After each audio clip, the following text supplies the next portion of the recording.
These long dog days of summer, I mean, we just made it through a heat wave. Mama was parched through this heat wave. I was hitting up Dunkin' every single day, and I will continue to probably for the rest of my days, but especially this summer. Dunkin' is helping everyone stay cool this summer with its lineup of refreshers. These drinks are packed with bold, fruity flavors and served ice cold. It's amazing. Dunkin' refreshers are the perfect afternoon pick-me-up. I like to start my morning with them personally, and then sometimes I go back for a second one because I'm just feeling crazy. They come in a variety of delicious flavors, including fan favorites mango pineapple and strawberry dragon fruit. And then for a limited time, there's black cherry and there's pink pineapple. I'm going to tell you something right now, and it's a bold claim, let me tell you, but I stand behind it. Pink pineapple will change your life. It is so good. It has me feeling like I'm sitting in a pool, resort side, just living, honey. It's so yummy. Try your favorite flavor with green tea, sparkling water, lemonade, or Dunkin's all-new limeade. I haven't tried the limeade yet, but I'm going to. Usually I get my drinks made with green tea and occasionally lemonade, but I do really like the green tea. Or if you don't want to build your own, try one of Dunkin's curated refreshers like the Cherry Lime Ricky or the Ultimate Pink Daydream. The Cherry Lime Ricky, scrumptious. I could drink like 3 of these a day. They're so freaking yummy. Head to Dunkin' today and find your favorite refresher. Dunkin' refreshers contain less than 1% fruit juice. Limited time offer. When it comes to online college, Southern New Hampshire University is so good, it's scary. Listen, the facts don't lie.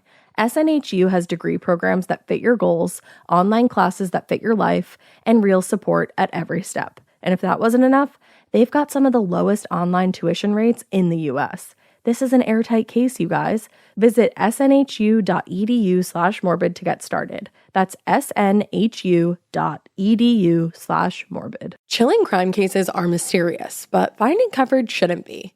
With the State Farm Personal Price Plan, you have options and can personalize your plan to help create an affordable price so you can get back to cracking all of life's bigger cases. Talk to a State Farm agent today to learn how you can choose to bundle and save with the Personal Price Plan. Like a good neighbor, State Farm is there. Head to statefarm.com to get a quote. Prices are based on rating plans that vary by state. Coverage options are selected by the customer. Availability, amount of discounts and savings, and eligibility vary by state. Hey, weirdos, I'm Ash. And I'm Alina. And this is Morbid.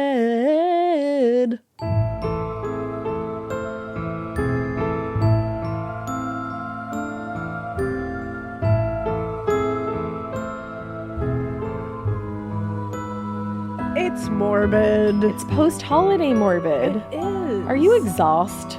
I'm exhausted. Are you exhausted? I am car exhaust is what I am. I'm car-exhausted. I feel like car exhausted. I'm tired, man. Yeah. Oh, I can't wake up Holidays today. be holidaying, you know? Yeah, but I have a maple pecan latte in front of me. Shout out She's to... got a cuppa. I got a cup of maple pecan. Shout out to Nespresso. No Nespresso for life. No espresso? Nespresso. Nespresso for life. Honestly, I love Nespresso. I really like the... This isn't an ad. It's literally They don't not. pay us. We just have one. They did. I think... Here's the thing. I don't know if like one of you knows that we love Nespresso and you sent it to the P.O. box, or if Yeah. Nespresso sent Somebody it to sent us an espresso. with no note. Nothing. No notes. So thanks to you guys, or thanks Thank to you, Nespresso. nebulous individual. Who gave us Nespresso. Because I'm really obsessed with the pistachio and vanilla double espresso. Yes, I love that but one it's as well. limited edition. So I think I'm going to buy stock in it and literally have an entire garage filled with it. I think I bought 34 of that one. I love that. I a think lot. in over there, there's like we hidden packages. I will say, anytime I want it, Mikey provides it to me. So I think we have a stockpile somewhere. Mikey bought some, and then they Yeah. would only allow you to buy a certain amount. So then I bought more because there I you also go. really like that All right, flavor. so we do have a stockpile because I have yet to find myself wanting it and not being able to find it. That's one thing about Mikey. If you tell Mikey that you like something, he will buy you 38 million of it. Like, I love Christmas tree cakes. Mm-hmm. I've loved Christmas tree cakes, the vanilla ones, Yep, of course. since the dawn of time. They're so good.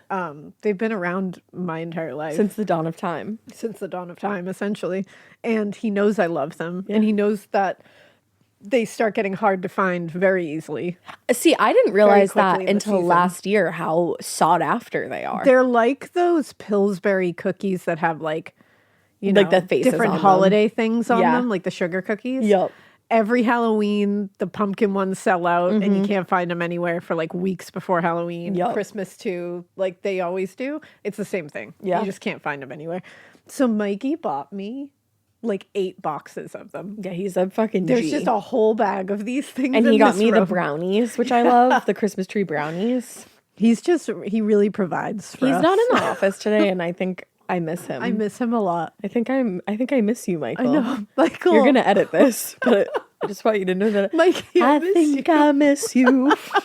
Everyone's Don't like, edit it. are you guys okay? Leave it in there. Oh no, I mean you're gonna edit this episode, so like you'll hear that I miss Oh, you. I thought you meant he'll take it out. I was like, he won't take it out. No, don't the take love. out my message of you. No love will be taken out. What do you got for me today, Red? Well, today I haven't done an old-timey case in a while. No, actually, it's been a long time. It's been a minute. Okay. So this is an old-timey case. It's Emma Cunningham and the murder of Harvey Burdell. Okay.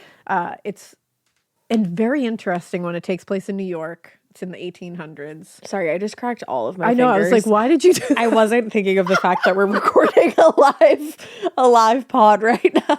It was like crack, It crack, was crack, literally, crack, and then crack. my wrist cracked Yeah. by accident. You're like, tell me about it. Crack, crack, crack, crack, Like, crack. let me just make this ASMR. But Sorry. yeah, this is very 1800s New York. There's a lot of twists and turns in this. It's Oh. not, there's murder, there's a lot of fraud, there's a lot of lies, and there at the end you're gonna be like, what the fuck? All like, right. it's a crazy one. All right, brother. So let's start off by talking about who Emma is, Who's Emma? because she seems to be the focus here. Uh-oh. Emma Augusta Hempstead was born in Manhattan, New York. Baller name and baller place know. to be born. She was born on August 15th, 1818. What does Leo. that make her? A Leo. She was born to Christopher and Sarah Hempstead. They were devout Methodists who raised their children in a very strictly religious household. Fun. A lot of these stories have that in there. Religion was definitely a fundamental part of most families at the time, so it's not like they were like this unique outlier or Yeah. anything. But Christopher and Sarah Hempstead were more committed than most. Okay. They impressed upon their children the 3 fundamentals of a morally righteous life, which like righteous, Totally righteous. not like righteous, but like righteous. righteous. Piety, thrift, and restraint. What's piety again? I think that's like you're pious. Not you using No. the actual word I know. to tell I me. did that thing where I'm like, it means this. Piety Piety means- is like purity, I think maybe, or The quality of Grace. being religious or reverent. there you A go. belief or point of view that is accepted with reverence. Yeah, I couldn't figure out how to explain. Like, I'm like religious. Like, it just means like Oh, okay, so it means like you're you pious, pray you're- and you go to church and you do the thing. you devote yourself to Yeah. a higher power. You do all of the actions that are required of your religion. You're full of religion. So you need to be pious. You need to be thrifty. Thrifty. Okay, You I'm know, thrifty. and you need restraint. Ooh, unfortunately, I Tough. don't be having any of Tough. that. I guess I'm out.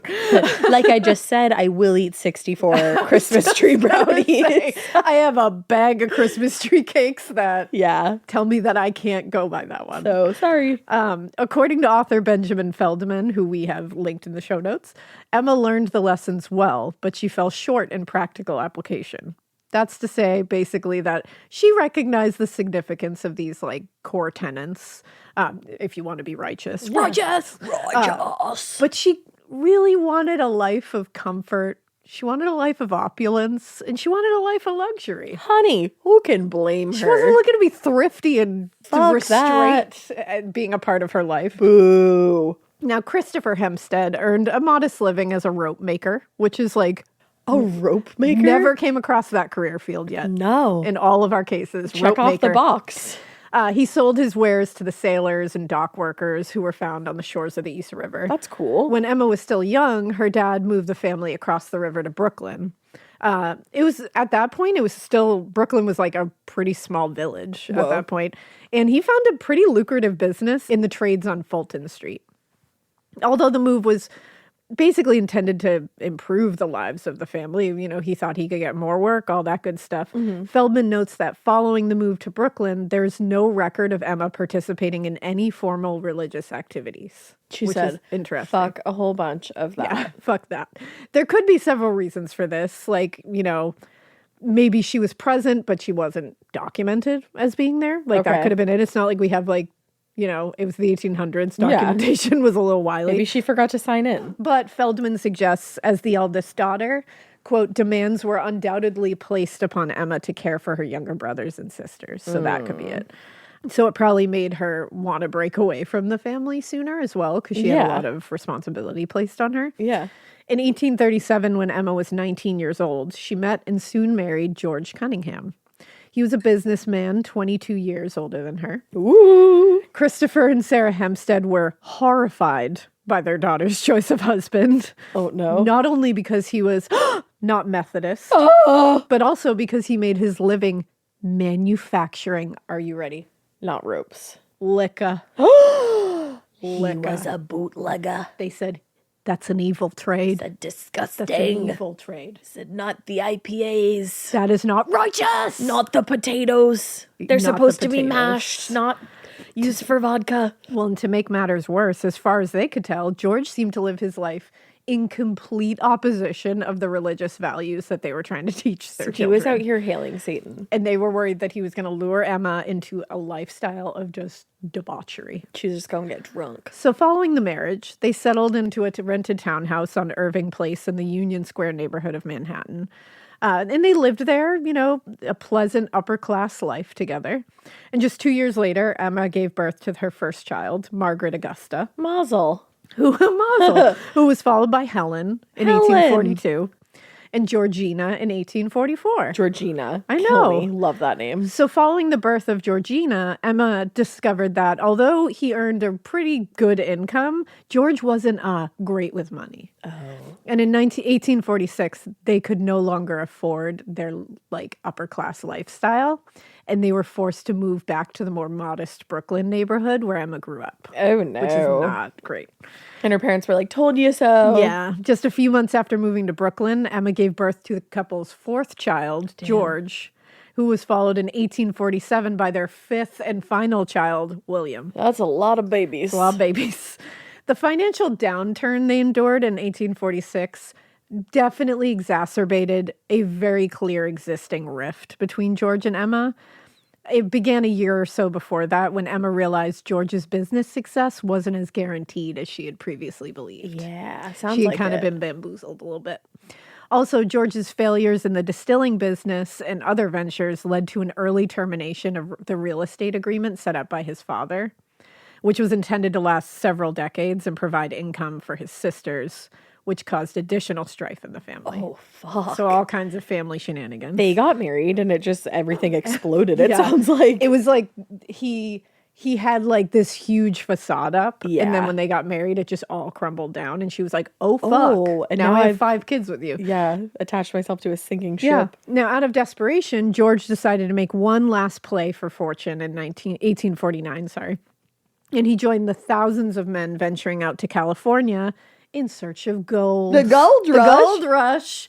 Unfortunately, he returned to Brooklyn less than a year later, broke and having failed at yet another business venture. Damn. When he came back to Brooklyn, his relationship with Emma was really just like barely there. Yeah. She wasn't actively courting other men. She did have very little love for her husband, though. I mean, at that kind of, Yeah. at that rate, I get it. things seemed like they were really bad. Things only got worse when George began exhibiting symptoms of a, quote, tropical disease, believed to have been contracted on his return trip from California. Oh, man, the hits just They keep on coming. coming. Poor guy. They managed to scrape by with what little income they could find until June 1st, 1854, when George finally succumbed to his illness. Oh, he died. Yeah. In an attempt to safeguard his family's well-being, though, George Cunningham took out 2 insurance policies just before leaving for California. Okay. They totaled $10,000. Good money. But with the money put into a real estate trust managed by George's lawyer, Emma was barely able to support herself and the children with her monthly income from the trust. Yeah. Also, having become estranged from her own family after her father died several years earlier. Emma had no social safety net that she could turn to for any kind of financial support or emotional support. Just any kind of support, yeah. Yeah, because regardless of like what their relationship was, like it's You her need husband someone. dying and the father of her children. Yeah, her 5 children Yeah. that she's now alone to raise. She was determined, though, to keep her family from becoming destitute. And she wanted not only that, she didn't want to just keep everything going. She wanted to rejoin the upper class in Manhattan. And she got a taste of that shit. Yeah, she said, I'm going to find a new husband. She said it's better up there. Yep. And she said, let me go find a husband that can get me that. Go get him, You girl. have 5 kids, man. Yeah. Like, go after it. Go get him, tiger. Now, at 36 years old, Emma was solidly middle-aged. Spinster. She was middle-aged at this point Yikes.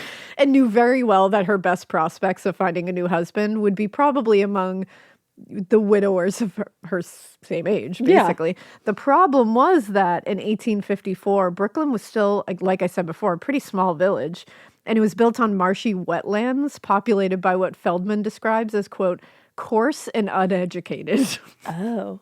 Hardly the type that would want to or even be capable of pulling her and her children up to the upper class. Yeah. Instead, she looked across the river, of course, to Duh. Manhattan. I was going to say, go to Manhattan. Yeah, you girl. got to go to Manhattan. Go to the big city. Yeah. She found herself in the home at one point of Dr. Harvey Burdell, who was an Doctor. unmarried dentist. Oh, dentist, you Yeah, we got say. a dentist. According to Feldman, Emma pursued and was pursued by other eligible men before and after moving into Burdell's boarding house at 31 Bond Street. So Okay. he owned the boarding house. He wrote, among others, Emma exchanged intimate letters for a year and a half with former Owego, New York resident Whitehall C. Hyde, but abandoned that romance once she realized the relationship wasn't probably going to end in marriage. Can I just say that Whitehall is such a baller name? Right? Whitehall. I think it's cool. Whitehall. The problem, it seemed, was that while men were attracted to Emma, none of her suitors seemed particularly interested in getting married, Yeah. especially to a widow with 5 children. Yeah, It's a little tough. understandable. Running out of money and facing what she didn't want, poverty, Emma became desperate, which Feldman suggests could be the reason why she, quote, may well have ignored any unsavory information about the handsome, well-known Dr. Burdell. I feel like a weird emphasis on the well-known. Yeah, so she pursued that relationship with gusto. Okay. Harvey Burdell was born January 8th, 1812. He's Cappy. Capricorn. In Herkimer, New York, to John and Polly Burdell. Oh, I love the cute. name Polly. It's adorable. Reports of Harvey's earlier life are pretty vague, and they kind of like contradict themselves. It's really not something you can kind of put into a good chronological order. But most agree that young Harvey's life was kind of an unfortunate cycle of instability, tragedy, and rejection. Oh. It wasn't great. Just a few years after he was born, his father either died or divorced his wife. Accounts kind of differ. Leaving Polly with 5 children to raise and no income. Damn. Another Wow. 5 children. I was going to say weird. Yeah, it echoes. When Harvey was 12 years old, his mother married James Lehman, an upstate New York farmer with very little interest in the children from Polly's previous marriage. Intending to have children of his own with his new wife, James made it clear that Harvey and his siblings weren't welcome in his home.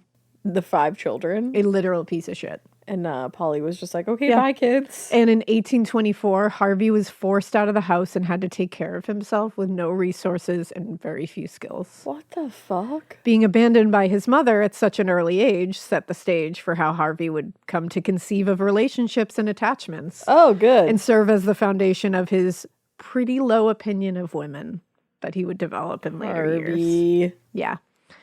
Harvey managed to complete a few more years of formal education, which is pretty impressive, to be honest, Yeah. before leaving school and working a series of odd jobs in the years after that.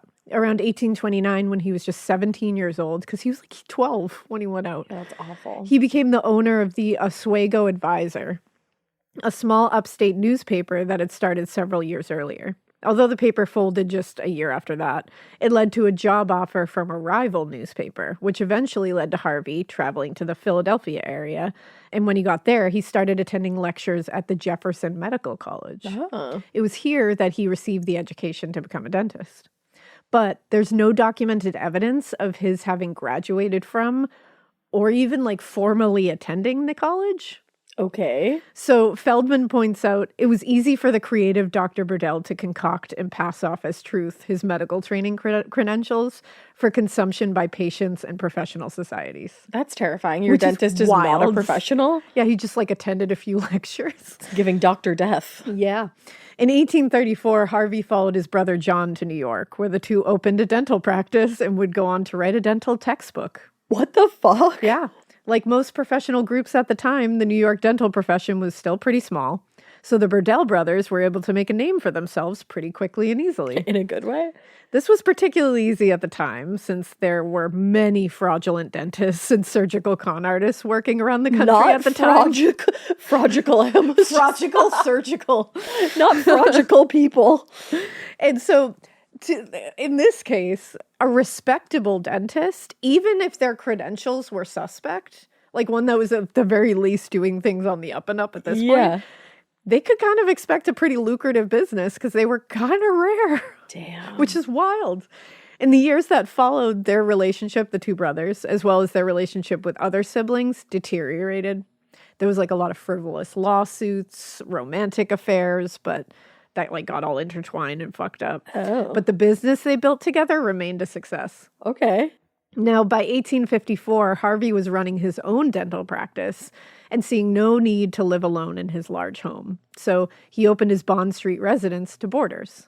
And it didn't take long for Burdell to take a romantic interest in his newest boarder. I see. After months of subtle flirting, in which Harvey repeatedly beseeched Emma to throw off her black clothes and embrace life again. Because she was a widow, remember? Yeah, he said, was get out of mourning, girl. He said, girl, Get take sexy this. and flirt. Isn't that the Princess Diaries when Joe is like, you've been wearing black for too long? Yeah.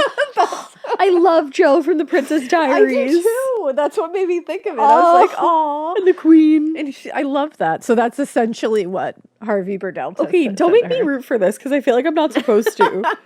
Emma finally gave in, and in the summer of 1855, agreed to accompany him that summer on a trip to Saratoga Springs. Ooh. Which was a very popular destination for elite travelers. Because it was the racetrack, It was fancy horses. Traveling in the company of Emma's teenage daughter, Helen, the three registered at Saratoga's Congress Hall Hotel and immediately began taking in the sights. So She Helen's like their with them. chaperone? Yeah, she's like, Helen's coming.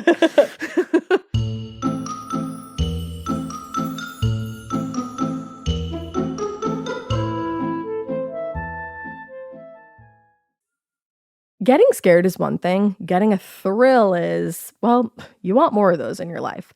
The Genesis GV70 is built to thrill, baby. A thrilling yet elegant design always makes driving the GV70 an exciting adventure.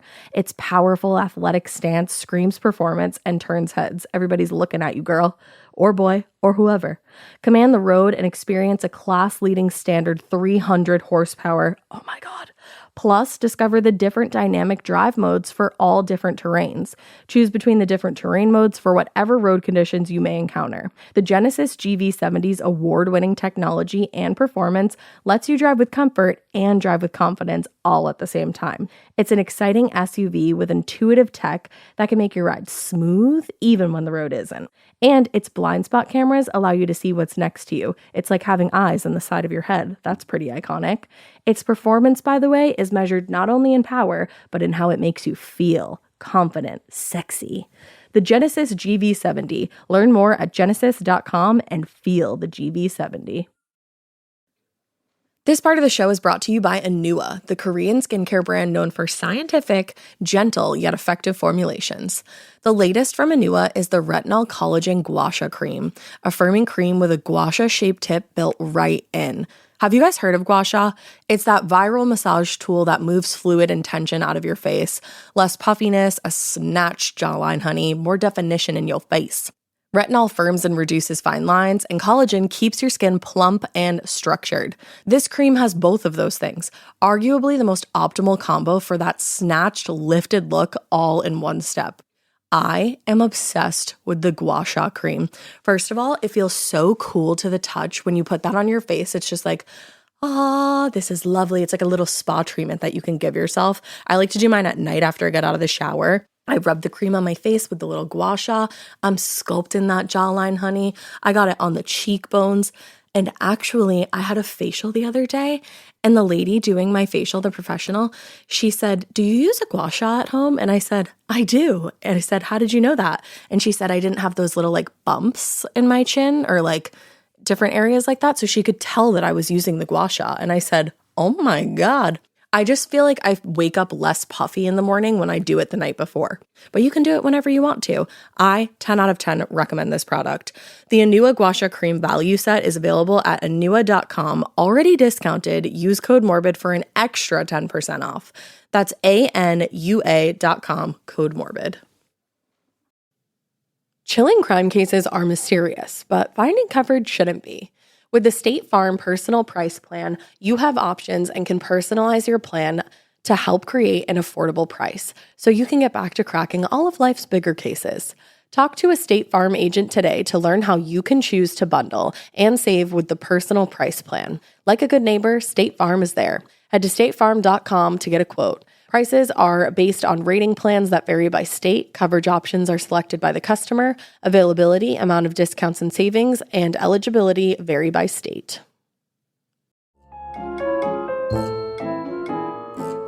Here's a quick little detour, because here we are. Where are you going to take us? Helen makes me think, any of you who have kids, maybe if you don't have kids, maybe you're watching it, please tell me you've seen the show Kif. Bitch. I love Helen. Please tell me you've seen the show Kif. It's great. It is one of the funniest kids shows. We literally good-ass show. request that my kids were like, they're like, "What should we watch?" I'm like, Kif. Kif. Throw on Kif. It's Anytime they want to watch TV with me, I'm like, can we watch Kif? It's got old school vibes Yeah. of like the things we used to watch when we were younger. And I think the true creators, because John looked into them because he was like, this show's fucking awesome. And all the songs in it are very like pop punky songs. So we were like, who are these people that made this? They've got to be our age. Like, this has to be it. And turns out they are. And I think they're Australian. I'm not positive, but They just have better humor. I think one of them, like the guy was in a band, like a pop punk band. So all those songs are meant to be like that. That only makes sense. And then he loved that animation style. Like they both loved the animation style of like the Ren and Stimpy and all that, where they would, in Ren and Stimpy, you guys will know this. They used to do this thing where they would go like really close up and it would get more detailed and like weird. Yeah, like on like the on somebody's face face or something. They do that in Kif and it gives you such weird nostalgia. Kif is it's so weird, but it's so good. So fucking weird, but And it's Helen. awesome. And Helen is a character who is a witch. She's me. And her voice. I love her. I want to be Helen for the next Listener Tales, but I don't know if anyone will get it. Guys. And she's always just like, yeah, I'm Helen. That's her voice. I'm Helen. Oh my God, that was so good. I'm Helen. Oh my God. Yeah, please, if your children are not watching Kif, watch The Kif. episode where they're going to make Helen a star, but they're like they're making her like a fake star, like for people to laugh at. That one makes me so sad. But then Kif and Barry try to save warn Helen. her. Yeah. It's She doesn't got believe them, but it's got good little messages into it. so good. That's my little detour. Every time I hear the name Helen, I can't help but think of Helen. I love it. But yeah, so Helen went with them. So Emma's intentions had been to secure a husband, and in doing that, also secure a very stable financial future for herself and her children. Yeah.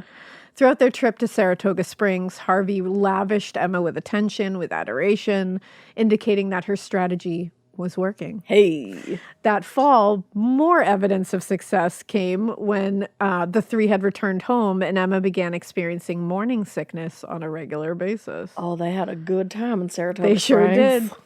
Recognizing the pretty unmistakable signs of pregnancy, After 5 times of doing it. Emma was like, success.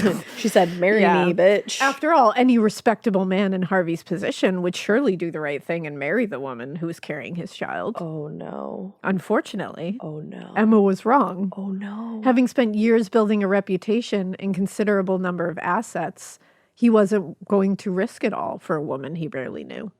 Oh, he just impregnated But her. I said, oh, That's you nice. barely knew? Yeah. You impregnated her. Yeah, you knew her enough to No, do that. her. I impregnated her. Like, what the fuck?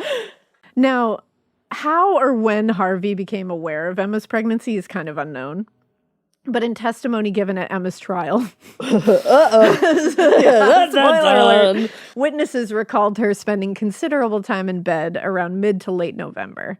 And this is sad, recuperating from what they believed was a miscarriage. Oh, no. Yeah. Similarly, in a statement given to her lawyers, Emma explained that when she told Harvey about the pregnancy, he insisted on examining her himself. And I was like, you're a dentist. The fuck? I don't have teeth down there. So, and after confirming the pregnancy, he, quote, produced an abortion with his own hands. Oh. Yeah. Fuck. Like, not at her will. No. Oh. Aside from the testimony in Emma's statement, there's no evidence of her pregnancy or her having had an abortion. However, given his medical training and access to medical knowledge, it is entirely possible that he did perform it himself. Yeah. Now, had Emma not been so eager to find a husband and climb back up the social ladder, it's likely she would have noticed that Harvey wasn't quite the charming and respectable man that she had kind of hoped he would be. Yeah. In fact, while he may have had a good reputation in some business circles, he also had a reputation as essentially a scoundrel. He sounds like a scoundrel to me. Yeah. Throughout New York, there were several creditors and vendors who Harvey just refused to pay after receiving services or loans. It's giving H.H. Holmes. It is, hinting at the greed and nonchalance that seemed to motive nearly everything he did. And just like thinking he's better so he doesn't have to. I don't have to do that. The worst of these came in 1835 when on his wedding day, Harvey, quote, demanded $20,000 from the wealthy father of the bride-to-be in order to go through with the wedding.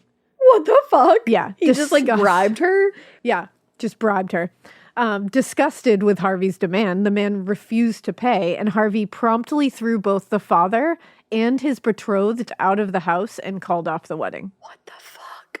He said, if you don't give me $20,000, I will not marry your daughter. Yeah, and then was like, bye. I really won't. You're all going to leave now. He said, don't fuck around and find out. Now, in time, Emma came to learn that as far as Harvey was concerned, sex and love were two very different matters. While the couple continued their sexual relationship into 1856, Harvey continued to refuse to marry Emma or even acknowledge their relationship in public spheres. Oh, he was treating her like she was way less than. Yeah. Fed up with Harvey's disinterest and tired of fighting, Emma made one final attempt to get him to legitimize their relationship.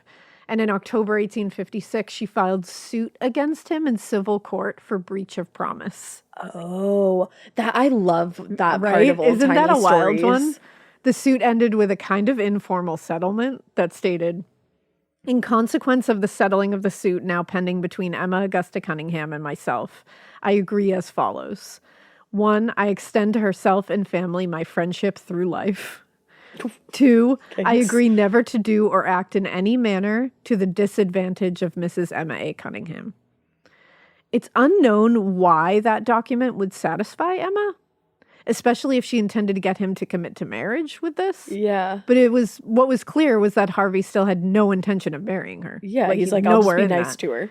In an interview with a reporter from the Daily Herald in 1857, New York County Deputy Sheriff Hugh Crombie was asked by a reporter, do you believe Burdell ever thought of marrying her? And he replied, marry her? Why, he'd sooner have committed suicide. Oh, fuck. That's a quote, by the way. Yeah. And Crombie wasn't the only one who knew of Harvey's deep disinterest in marriage. Shortly before he died, he remarked to a friend that he, quote, would not marry the best woman living. Why? Because he's a scoundrel. He said, you ain't gonna tie me down. No, he is a scoundrel and a forever bachelor. He wouldn't marry the best woman living. Wow. It's like, damn, okay. It's giving like Southern charm. Good luck, bro. It wasn't just Emma who struggled with Harvey's coldness. In fact, he seemed almost incapable of maintaining literally any close relationship with anyone, including his family. Yeah. In the spring of 1856, when Harvey's cousin Dimas Hubbard came to stay in New York with him for a short time, Harvey began ignoring Emma altogether and instead lavished his young female cousin with attention and adoration. I don't want to know anything about that. I don't need you to tell me anything about that. Yeah. So she had gone to her cousin seeking shelter after her marriage had fallen apart, and she wasn't interested in romantic or sexual attraction, especially from a family member. That's good. The girl stayed on at the house for a few weeks until the situation became intolerable. Ew. And she relocated to the home of Harvey's brother, William, because she was like, Harvey's fucking gross. What a freak. For Emma, who had essentially taken on the role of wife without anything that goes along with it, at least within the walls of the house, too, not in public, that was the final straw. After the incident with his cousin, relations between Harvey and Emma deteriorated to the point that rather than eat dinner at home with her, Harvey began taking his meals to a hotel around the corner. Yeah, I'd be like, okay, you cousin fucker, I don't want to eat dinner with you anyway. Okay, you cousin fucker, Yeah. go eat your meal around the corner. Bye. By January, the two were hardly speaking, and Emma strongly suspected that not only was Harvey having an affair with one of his dental patients, but he also intended to sell the house at 31 Bond Street and cut all ties with her. Oh, shit.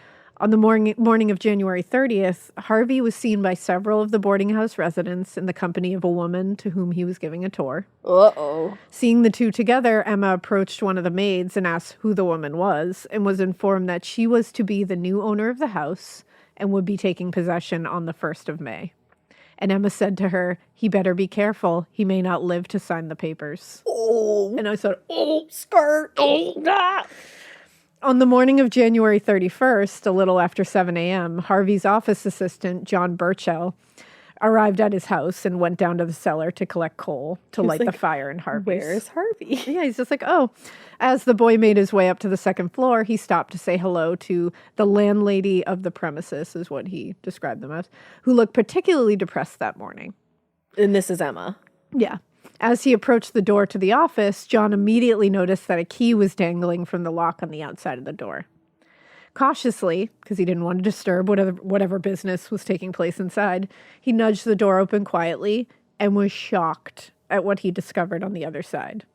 Harvey was lying on his left side, face down in a large pool of his own blood. Uh-oh. Burchell ran to fetch the police and Dr. J.W. Francis, a doctor who lived nearby, and all arrived at the house a short time later. Harvey had been stabbed 15 times in the chest and neck. Holy shit. And there was considerable bruising on his neck from a ligature that was discovered near the body. Damn. According to Dr. Francis, one of the stab wounds had severed Harvey's carotid artery, causing blood to spurt, quote, violently from the victim's chest and neck. Oh my God. And leaving blood spatter and smears more than 5 feet up the walls. What the fuck? Oh, the carotid artery is no joke. Evidently. Yeah. There was also a large blood trail leading from the dental chair in the center of the room to the door. Sounds like a horror movie. Yeah. Given the considerable damage done to the body, Dr. Francis couldn't say for certain which of the injuries had been the fatal blow, telling reporters any one of the stab wounds was sufficient to cause death. Yeah. The wounds appeared to have been delivered in a combination of slashes and stabs. Oh. Varied in their depths and like just everywhere. This person is mad. And it indicated that whoever did it was in a rage. A little frenzy. The coroner theorized the implement used in the death was about 8 inches in length, sharp pointed, and somewhere about 3/4 of an inch wide. What the fuck? Yeah. That's not even, is that like a butcher knife or not even? That's, what is 8 inches? That's long. That's long. Yeah. That's like a fucking machete or something. Can you I know imagine that's longer, but Emma coming at you with a machete? no, I can't picture that. Police officers, with the help of the coroner, checked the 3 individuals living in the house for evidence of them being part of the murder, but they didn't find anything to indicate the 3 played a role at all. A search of the premises was pretty unproductive. They didn't really find a whole lot of evidence, but there was a blood trail leading from the office to the top floor, which indicated that the killer was not in a really big hurry to flee the scene. Okay. A search of the attic turned up a sheet and several items of clothing smeared with blood, including a shirt with the name Charles J. Ketchum printed on it. Huh.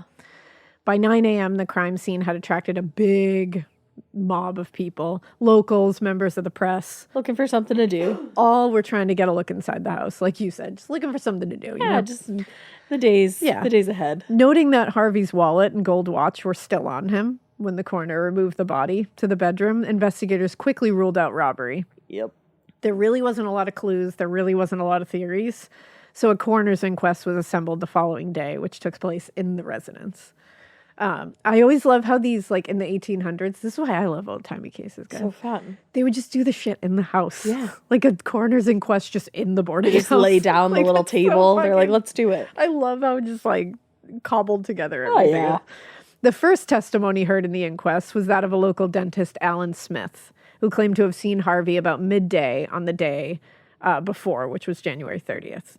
Smith had been working with Harvey on the manufacturing of dental implants, which, wild. Crazy. And the two men had seen each other at least once a day for several weeks.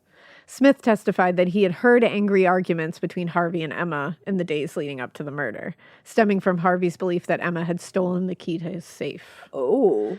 The cook, Hannah Conlon, It's like a game also, of Clue. right? It feels like Clue. Right? The cook, Hannah Conlon, also testified that she had heard aggressive arguments between them, including one, quote, in reference to some papers which the deceased accused her of stealing. Oh. Conlon's testimony corroborated the difficult and violent relationship between Emma and Harvey. But the cook was also able to provide more insight into Emma's life in general. According to Conlon, Emma was often seen sitting in the parlor or bedroom with John Eckel, another of the boarders in the house. Hannah gave the assembled jury considerable insight into Harvey's relationship with Emma. But the biggest bombshell was when Hannah revealed that Emma had become pregnant with Burdell's child. She told the jury, last Thanksgiving Day, Mrs. Cunningham had a miscarriage of a child by Dr. Burdell. She also told the jury a doctor was called a few days later to tend to the wound Emma had sustained during one of her arguments with Harvey that caused her to bleed freely from the nose. Oh. Okay, Which to Harvey. me sounds like he hit her in the face. Yep, 100%. Emma appeared on the witness stand late on the first day of the inquest, but she provided a few details of her life in relationship with Harvey, which it wasn't a lot. She didn't give a lot. But what she did provide was a certificate of marriage as evidence that she and Harvey were married on October 28th, 1856. Who knew? Look at that. Who knew? I don't That's even think Harvey crazy. knew. So who knew? He was like, I was there. Otherwise, she chose to speak of Harvey's character, telling the jury about an affair that Harvey had with his brother's wife 20 or so years earlier. Damn, that'll do it. Yeah, as well as the lawsuits and claims of slander that followed. It would seem, sensing that she might come under a suspicion, Emma was trying to establish that he was a man of poor character and his actions and attitude could have earned him any number of enemies who wished to kill him. Yeah. Which, wasn't wrong. No. It's unclear whether her testimony had any effect on the jury, but it won her no friends in the press. They described her as not handsome, Rude, and scarcely good looking. oh my. Which is the way they that's just a used to roast. read a bitch to filth To back then. filth. Scarcely, what was it? Don't ever tell me I'm not handsome, okay? I am so handsome. And then what was it? Scarcely good looking. Scarcely good looking. That's diabolical. It feels like. I don't know if I'm like a descendant of Emma's because I feel hurt right now. Imagine somebody just being like, You're scarcely good looking. scarcely good looking. Oh my God. Damn. And also, what the fuck does that have to do with anything? Yeah, they're ugly. She's ugly, so she's a murderer. They're like, I'm hot. And you're not. Top that. Dead. In the week that followed, one witness after another testified as to Harvey's mercurial and peculiar character. But the witness testimony always had a way of making its way back to Emma. Yeah. On the sixth day, an acquaintance of Burdell's told the jury that shortly before he was murdered, Harvey informed him that Emma, her daughter, John Eckel, and another boarder, George Snodgrass. Shut the fuck up. Sorry, I had to take a minute to go. Snodgrass, as you should. If you could see, I had to make a point of that. Yep. George Snodgrass. Obsessed. He told Burdell. Okay. Or no, excuse me. Sorry. Not George, but somebody told him that those three were. It was an acquaintance of Burdell. He was the one who testified that Burdell had told him before he got murdered that all those people, Emma, her daughter, John Eckel, and that boarder, George Snodgrass, yes, of course, had threatened his life. Oh, bitch. All together now? All together now. All right. All of them standing in one, we said, we're going to end your life. You're going to die. The testimony led the jury to believe the murder was committed from, quote, deep, long meditated revenge. And it was insisted that all further witnesses be interviewed, quote, with reference to that fact. Okay. Which I was like, feels like leading, though. A little bit. But okay. Well, it was clear that the coroner and the jury were focusing on the deteriorating relationship between Emma and Harvey as clear motive for murder. Yeah. There were other witnesses whose testimony kind of undermined that theory. Okay. During their questioning of Burdell's friend and former partner, Alva Blasdell, that's what it is. Blasdell. Blasdell. For example, the jury was told, While it was true that Harvey complained about Emma regularly, he was known to exaggerate problems and was likely just venting his frustrations. Blasdell told the coroner, Dr. Burdell is a peculiar man. He will have a quarrel, say at this hour, and the next hour be pleasant. So I think she's just like, I don't know, he's kind of like a flighty bitch. Yeah. Like, he's just kind of mad at you one minute and then you're fine the next. It's kind of Gemini-esque of him. It kind of is. I know. I'm like, I thought he's a Capricorn. He's a Capricorn, yeah. I don't know his chart, though. That's true. Maybe a Gemini rising. There you go. I was going to say maybe his rising is more accurate. Look at you. One of the last people called to testify was a shop girl named I love a shop girl. I love a shop girl. Her name was Isabella Banford. Pretty. Isabella Banford from the shop. That's me. She was from Clyde and Black's parasol and cane store. Oh, but get your parasols, get your canes. canes and You need help parasols. walking? You hate Yeah. the sun? Come on love it. down. I love that there's just a store for parasols and canes. Yeah. Banford told the jury that on the morning of January 30th, a man and woman Period. A man and woman. a man and woman asked about purchasing a sword cane.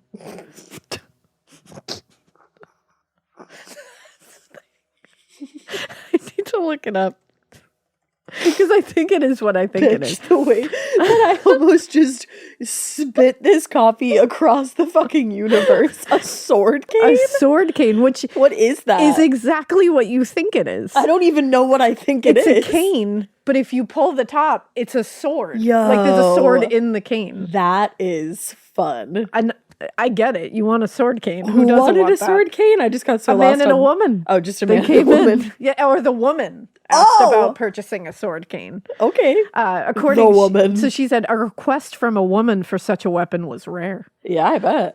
According to Banford, which is why it stuck out in her memory, she said that's rare, so that's why I thought of it. Yeah. But after viewing what the store had available, the woman claimed she, quote, needed something much shorter and sturdier. She said, I don't really care for your sword canes. I don't like your swords They're not good. or your canes.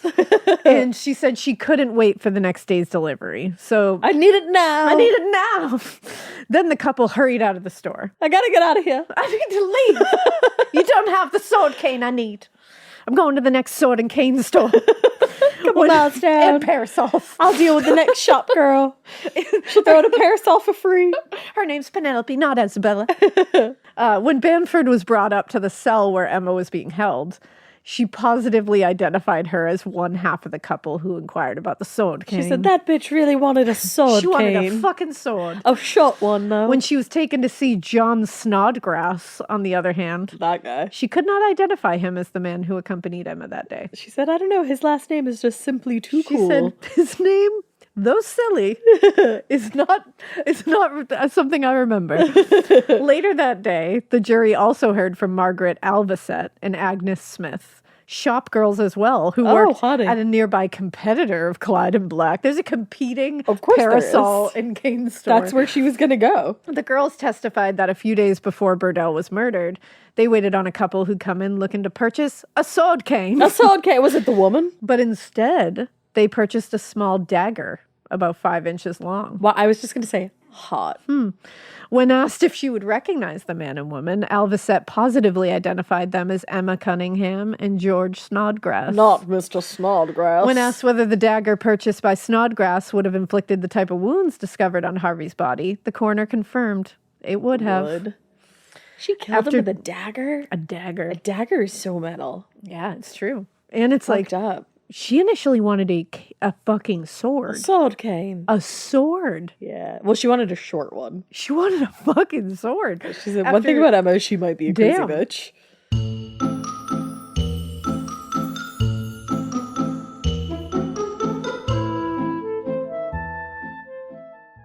This episode is brought to you by SoFi, the all-in-one finance app where you can bank, borrow, and invest all in one place. Let's talk about bank accounts for a second. The average bank savings rate is 0.39% in interest. You're earning pennies on your savings, and it doesn't have to be that way. But with SoFi's high-yield checkings and savings, the money barely making moves sitting in your savings account can earn over 8 times the national average savings rate with eligible direct deposit. No account or overdraft fees. We love transparency. You can get your paycheck up to 2 days early, plus get up to a $300 welcome bonus when you sign up with eligible direct deposit. Sign up for SoFi Checking and Savings at SoFi.com/morbid. SoFi Checking and Savings is offered through SoFi Bank, N.A., member FDIC. Terms apply. Getting scared is one thing. Getting a thrill is, well, you want more of those in your life. The Genesis GV70 is built to thrill, baby. A thrilling yet elegant design always makes driving the GV70 an exciting adventure. Its powerful athletic stance screams performance and turns heads. Everybody's looking at you, girl, or boy, or whoever. Command the road and experience a class-leading standard 300 horsepower. Oh my God. Plus, discover the different dynamic drive modes for all different terrains. Choose between the different terrain modes for whatever road conditions you may encounter. The Genesis GV70's award-winning technology and performance lets you drive with comfort and drive with confidence all at the same time. It's an exciting SUV with intuitive tech that can make your ride smooth even when the road isn't. And its blind spot cameras allow you to see what's next to you. It's like having eyes on the side of your head. That's pretty iconic. Its performance, by the way, is measured not only in power, but in how it makes you feel confident, sexy. The Genesis GV70. Learn more at genesis.com and feel the GV70. The best summer pieces are the ones you end up wearing on repeat. Comfortable, versatile, and somehow right for almost every occasion. Quince makes it easy to create a summer wardrobe that you'll love, with elevated essentials made from premium materials like European linen, organic cotton, and washable silk, without the traditional retail markup. I love that! Quince's 100% European linen pants, dresses, and tops are the pieces that you absolutely will reach for all summer long. I absolutely love their linen. I have so many pairs of their linen pants, which you can dress up or you can dress down in the summer. Like, say you're going to a nice dinner, you can pair it with like a silk shirt, a really cute necklace, some good, makeup and an updo. Or if you're just looking for a more casual look, you can do the linen pants with like a loose button-up shirt and you still look really chic, kind of like, I don't know, Diane Keaton vibes, I kind of think. Also, it's not just apparel. Quince also offers elevated essentials for your home, from bedding and bath to kitchen essentials and furniture. They have it all, honey. I am a big lover of Quince, and I really do think you will be too.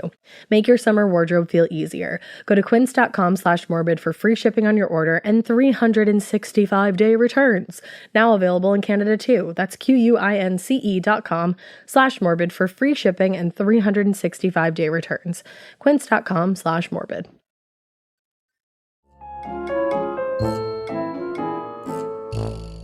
After 2 weeks of testimony and 6 hours of deliberation, the coroner and the jury had put together a theory as to the suspect in the murder of the crime. Yeah. Unsurprisingly, the cause of death was determined to be murder.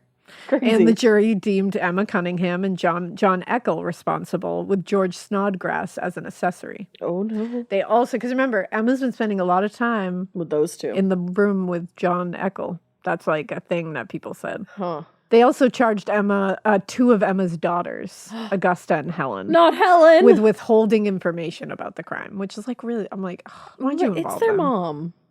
And it's like, don't involve them. Yeah, no. As for the motive, the jury theorized that Emma had conspired with the other men to murder Burdell in order that she, claiming to be his wife, could access his financial assets after. Oh.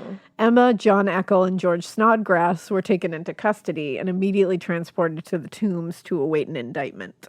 Not the Tombs. The Tomb. Now, while Augusta and Helen were taken into custody of the coroner and placed in a cell to be held as material witnesses pending the outcome of a grand jury trial. I'm now just picturing a lot of this as a KIF episode, and that's weird in my head. It's getting weird. It is. On February 21st, 1857, Emma and John were brought before the Court of General Sessions, and each was formally indicted on one charge of assault and one charge of murder. The grand jury declined to hand down an indictment against George Snodgrass, however, but they did continue to hold him on $2,500 bail as a material witness for the case. Okay. Later that day, he was bonded out by his father with the understanding that he was going to appear in court when the time came. Yeah. Finally, his dad said he's good. He'll be there. Yeah, he said it's fine. Finally, after reviewing the evidence presented at the inquiry, the jury determined there was no reason to hold Augusta or Helen as witnesses, and they were both released. That's good. Yeah. Despite having been indicted for Harvey's murder, Emma continued to pursue what she claimed was her right as his wife to access to his estate. Damn. So she is indicted for his murder, and she's like, yeah. When do I get to the financial shit? Baby, if you're convicted, like you're not going to get it. Uh-uh. On March 3rd, Emma appeared before Alexander Bradford of the Surrogate Court, now presenting herself as Emma Cunningham Burdell. Girl. And seeking a determination of validity of her marriage to Harvey. Babe, you're on trial for murder. Yeah, of said Harvey. Yeah, of the man's. Of the man's whom's to state you want. As she had done previously, Emma again presented the marriage certificate, claiming the two had been married in October 1856 in the rectory of Reverend Uriah Marvine. That just sounds like a fake person. Yeah. But this time, Emma's lawyer, Henry Clinton, called Augusta Cunningham to testify on her mother's behalf.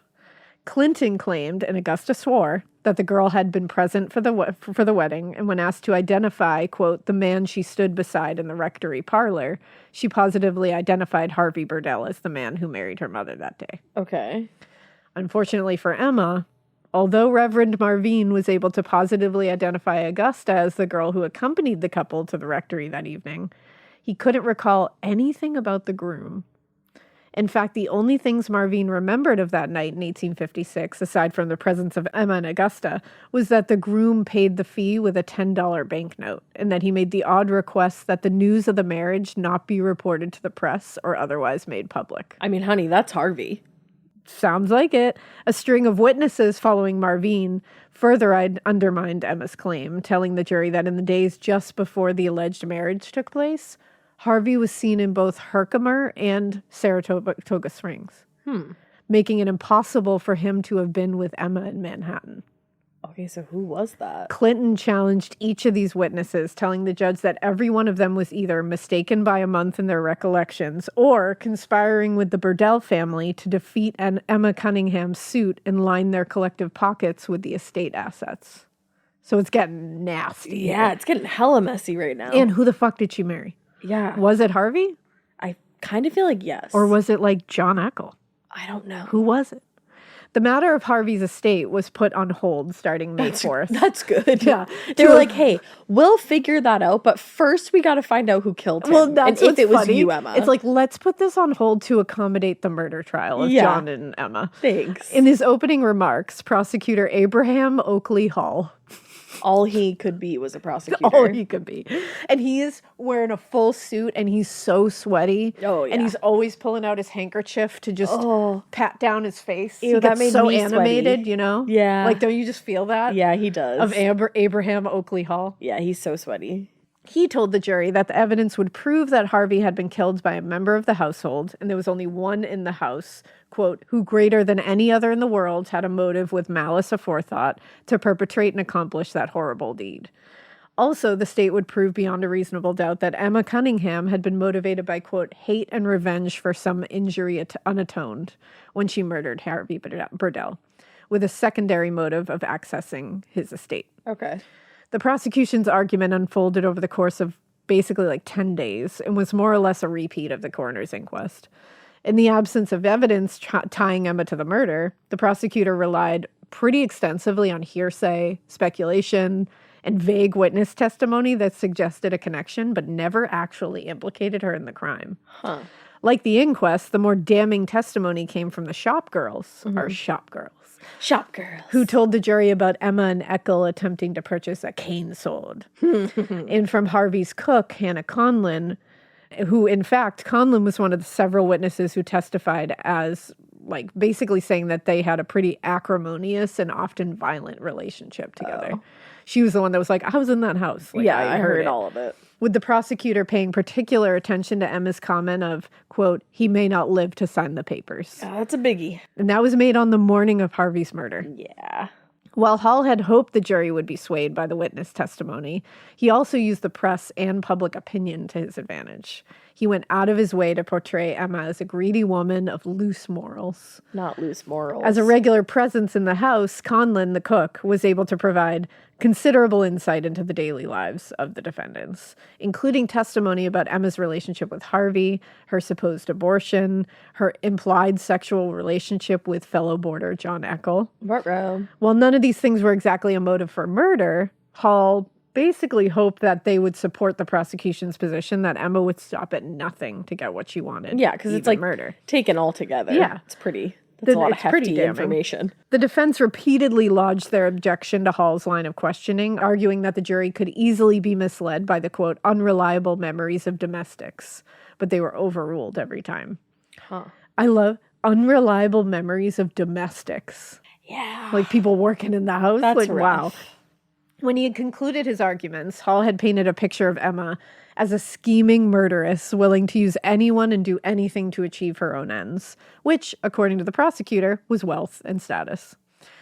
Testimony from one witness after another depicted life in the Burdell house as one of constant strife, aggression between Harvey and Emma, who they were told were two depraved and sexually abhorrent individuals. Oh, fuck. Yeah, they made them out to be like just... Abhorrent is such a good word. And most importantly, it is a really good word. And most importantly, Emma had a gun and 2 knives in her possession. So why did she need a cane sword? And was the only left-handed person in the house with a man who'd been murdered by a left-handed assassin. Oh, anytime there's a lefty involved and, Yeah, it and you gets happen to be a crazy. lefty, it's not good for you, dog. The smoking hand, you know. Legit, yeah. While the prosecution had taken more than a week to present their case to the jury, Clinton and the defense only required 2 days to present their rebuttal.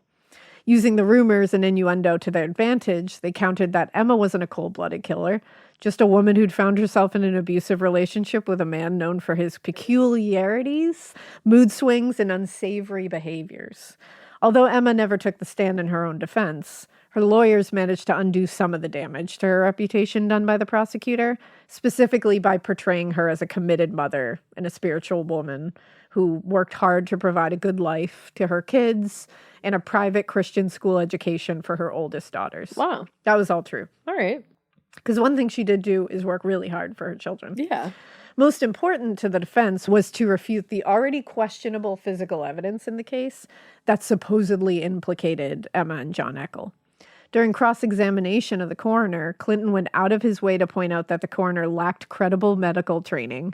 We got one. Oh. As I was saying, it was rare to find someone that actually had the Not good a fraud. shit. Yeah. And he also lacked experience, and they called their own medical expert, Dr. John Carnican, a professor of surgery at the New York Medical College. I feel like I believe him. I believe him. Unlike the coroner, who admitted on the stand that he knew little about surgery. Carnican had extensive experience with the types of wounds sustained by Burdell during the attack, and he told the jury that not only would Harvey's killer have needed considerable strength, but Carnican also believed, based on his observation of the blood spatter at the crime scene, that the killer was right-handed. Yeah. So I wonder when that came up, Yeah. too. On May 9th, the judge, and this was later, like this was during the rebuttal phase, so this was way later. All I of a sudden, know, I he mean, was I just wonder like, when it came up that, like, the killer was left-handed after they found out that Emma was a lefty, or... Oh, yeah. You know what I mean? Yeah. Like... On May 9th, the judge allotted 4 hours for the prosecution and the defense to make their closing arguments, and both sides used about like half their time before excusing the jury to deliberate. Most in the courtroom expected a long wait before the verdict was returned because it's pretty messy. Yeah. But the jury returned just 30 minutes later, and they delivered a verdict of not guilty. Oh, shit. In the end, the lack of evidence and heavy reliance on vague witness testimony, along with the considerable rumors of Burdell's cruelty and amorality, Yeah. proved too much for the jury to overlook, and they simply couldn't find Emma guilty beyond a reasonable doubt. I feel like the biggest thing would be that medical expert completely refuting everything that the other one said. Exactly. That would leave, like, so much room for And there's reasonable no doubt. real evidence tying her directly to it. Yeah, no, not at all. So with Emma acquitted of the murder, she and her daughters were now free to return to 31 Bond Street, pending the the outcome of the matter of Burdell's estate Yeah. before the surrogate court. And also, Emma's acquittal automatically resulted in the charges against John Eckel being dropped. Right. And so he too was free to go. Nice. Now, Emma's acquittal resolved the criminal charges against her, but there was still the unresolved matter of, like you just said, Harvey's estate. Right. And she maintained that as his wife, she was entitled. At the time, marriages were documented by the church, and although Emma had a document signed by Reverend Marvine, The Burdell family argued that the document was a forgery, and Harvey would have never married Emma. Rude. Further complicating matters for Emma was the existence of minor children in the Burdell family, giving the court an additional reason to sympathize with the Burdells. In light of her acquittal, her defense team did their best to portray her in the most sympathetic way they could, painting a picture of a woman now twice widowed, whose reputation had been dragged through the mud by a vindictive prosecutor. This, they hope, was going to win them sympathy for the surrogate court and give them cause to overlook the contradictions in Emma's timeline of events. Okay. But, never one to pin all her hopes on one strategy, Emma began concocting a new scheme while still locked up in the tombs prior to her acquittal. According to her affidavit signed by Emma's personal physician, Dr. Samuel Catlin, quote, "Whilst in prison, she told me that she was with child. I have no recollection of any positive statement from her that she was with child by the late Harvey Burdell, but that was my inference from our conversation." So she's preggers? She preggers. Or that's what she's saying. I was going to say, maybe. Closing arguments in the estate case were given at the end of June, and the surrogate was scheduled to deliver his decision in August. So in the meantime, Emma played up the pregnancy charade, claiming she was due to deliver Harvey's baby in early August. Okay. Given that she hadn't mentioned the pregnancy before, everyone involved in the case immediately was like, "Excuse me?" Like immediate suspicion. Yeah. When Emma did indeed produce a baby in early August, claiming he was the heir to the Burdell estate. Where the fuck did she find a baby if it wasn't hers? As Harvey Burdell's widow, Emma would have been entitled to a portion of the estate. However, as the mother of Harvey's only heir, Oh my she would have God. access to the entire thing. Oh my God, where did she find this baby child? The suspicious claims of a newly produced heir were themselves a reason to suspect fraud, but for Okie Hall, our guy over there, with the course. sweat guy, So sweaty.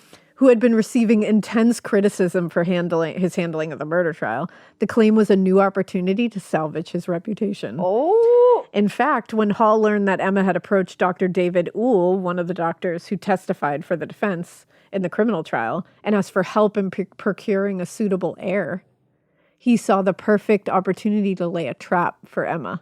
Oh my God. Because he was like, whoa, you went trying to find a baby to pass offices. Hall told the doctor to return to Emma and agree to help get a baby in exchange for $1,000. Hello? And Just get a baby. And to tell Emma that he had located a baby whose mother had been, quote, summoned west by her newly rich husband, and she couldn't take the child with her. Okay. In reality, Hall had simply procured a baby from the indigent ward at Bellevue Hospital. Oh. And the indigent means like the poor. Yeah, like without in a mama. poverty. Like an orphanage, And this basically. Bellevue Hospital is obviously like a mental health psychiatric, facility. yeah. With the help of his longtime friend and hospital staff member, Dr. Montagny. Uh-huh. Emma's attempts to use pregnancy to fraudulently access Harvey's estate Emma's attempt to procure a baby. to procure a fake male baby heir. required a little bit of theater, but they were nothing compared to the scheme Hall concocted to catch her in that lie. This is so fun. On August 3rd, Dr. Uhl went to the house on Bond Street and was followed by a set of monogrammed luggage made specifically for the ruse in order to convince Emma the baby had come from a well-to-do family. They got luggage for this So shit? he had super fancy luggage with him. He goes there, he's like, look, this is a fancy baby that you get nobody to wanted. borrow. Later that evening, officers waited outside the residence on Bond Street, and when Emma emerged carrying what they believed to be the baby, they followed her to a residence in the Bowery, Huh. I stayed there. where they waited outside and listened as Emma moaned in a theatrical recreation of giving birth. My jaw's on the floor. Yeah. When she emerged... Giving birth at the Bowery? Yeah, just giving birth at the Bowery. When she emerged, she was again carrying the baby, this time in a basket the officers recognized as the one created for the scheme by the prosecutor's office. Stop it right now. Then they followed her back to the house on Bond Street and waited for further instructions. Inside the house, Dr. Uhl had helped Emma set the scene to look as though it was the home of somebody who'd just given birth, including the creation of fake afterbirths prepared with lamb's blood. Blink, blink. I told you blink, this blink, gets blink. fucking crazy. Fake afterbirth? Yeah. Okay. Lamb's blood. I'm not following any of that up with any kind They of question. also covered a set of sheets with some of the blood and got a placenta. These motherfuckers not only procured a baby, but they procured a placenta. Yeah. Where the fuck did they get it? Was it a human placenta? That I don't know. But they got a placenta. Hello? Which they put in the cupboard for safekeeping. Why? Oh yeah, I just keep my placenta in the cupboard. Oh sure, let me just go grab some placenta out of my placenta cupboard. What? Basically, if anyone had been suspicious of the pregnancy story, it seemed like Emma had thought of everything she could to convince Including them. placenta. Me and Drew call polenta placenta. So whenever we have polenta in the fridge, I'm like, oh, there's placenta in the fridge. I guess I should put it in the cabinet. Well, what's funny is like Emma thought of everything that she could to convince somebody she had given birth. But what she didn't plan on was how Oki Hall, our guy over there, Abraham Oki Hall, Sweaty McGee, was ready for fucking revenge. Like, she did not plan on how far he would go. He said, don't fuck with my name. He said no. Later that evening, officers raided the house on Bond Street and found the baby lying beside Emma, who appeared to be genuinely quite ill in her bed.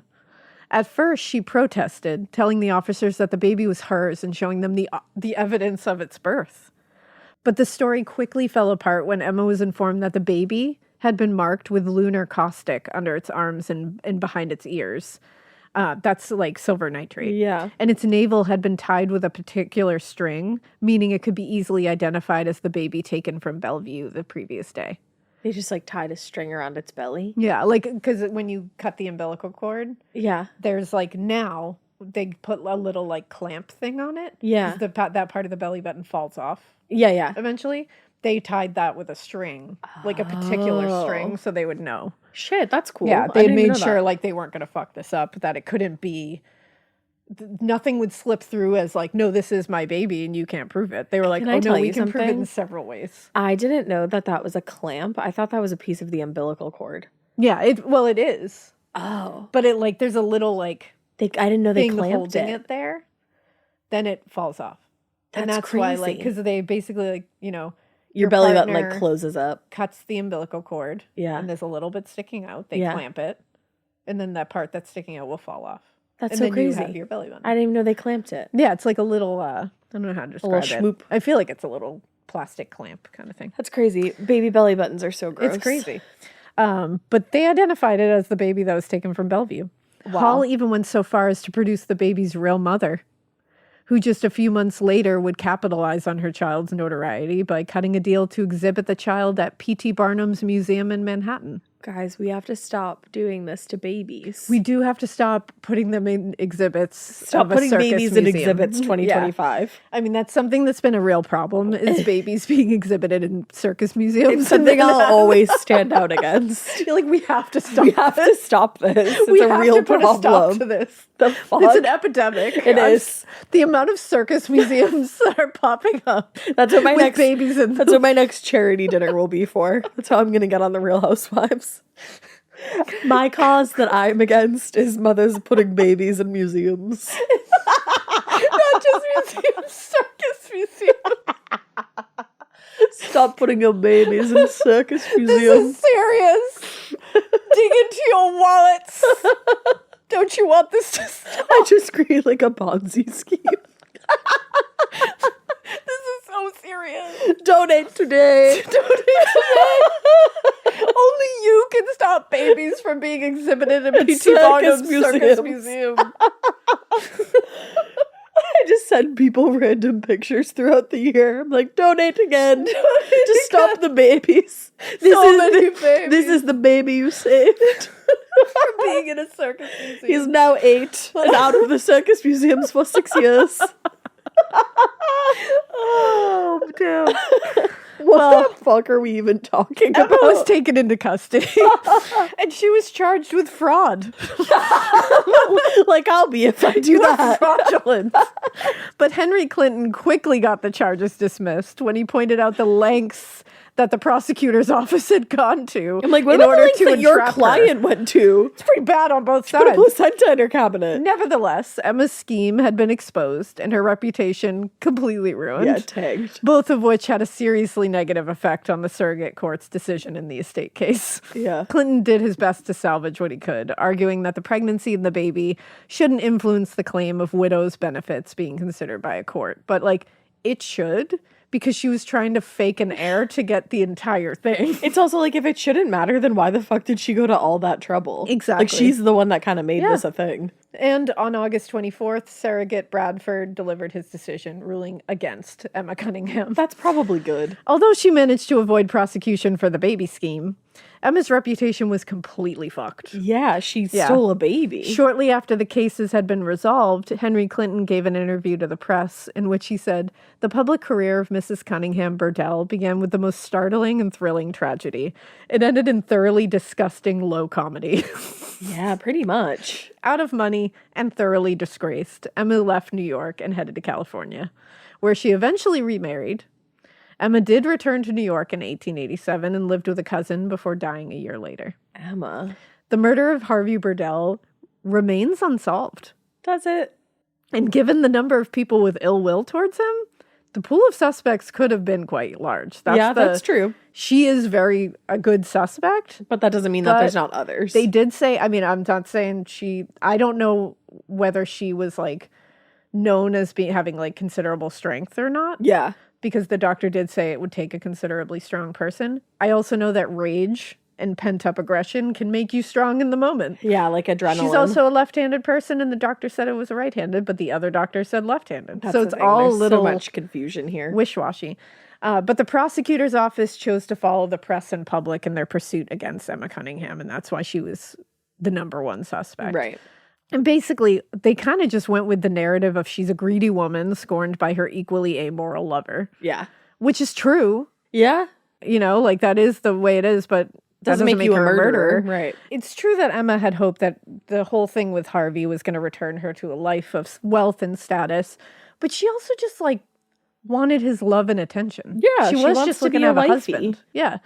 Fortunately for Emma, while she may not have been successful at getting either of those things, but others helped her achieve one small part of her goal in death. In 2007, historian and author Benjamin Feldman partnered with the Greenwood Cemetery, where Harvey and Emma are buried, to erect two markers side by side, one representing Harvey and the other Emma. Do you think either of them would have wanted that? That's what I wonder. Like, probably not. I wonder if Emma would have liked the facade of it, because she liked the idea that she was a wife. Right. Didn't necessarily like, he wasn't great. Yeah.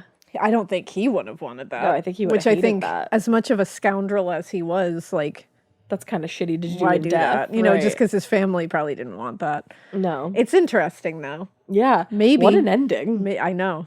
So now they just have side-by-side markers. Damn. That's And real that's weird. Emma Cunningham and the murder of Harvey Burdell. You delivered on the twists and the turns. I told you, it's a crazy one. That was something. People were so scandalous in They the were. 1800s. They were you know? scoundrelly and scandally and I'll shop forever girly. yell about the validity of old-timey cases, my Yeah, friends. as you should. And I'll keep proving that they're good. Time and they're time crazy. again.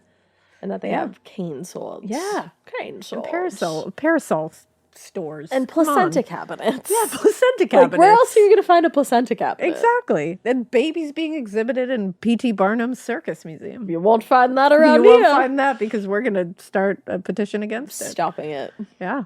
Well, with all that being said, we hope you keep listening. And we hope you Keep it weird, but not so weird that you keep putting the babies in the circus museums. and you don't donate to help stop it. stop the madness. Stop those babies from being exhibited in P.T. Barnum's Circus Museum. Please. This is the foundation against babies being exhibited in P.T. Barnum's Circus Museum. We're workshopping the name. It'll get snappier.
Hi, I'm Angie Hicks, co-founder of Angie. One thing I've learned is that you buy a house, but you make it a home. For decades, Angie's helped millions of homeowners hire skilled pros for the projects that matter. Angie, the one you trust to find the ones you trust. Find a pro for your project at Angie.com. In the U.S., there's a break-in every 26 seconds. But when intruders step near, Simply Safe Home Security steps up. Stop. This is Simply Safe. Police are on the way.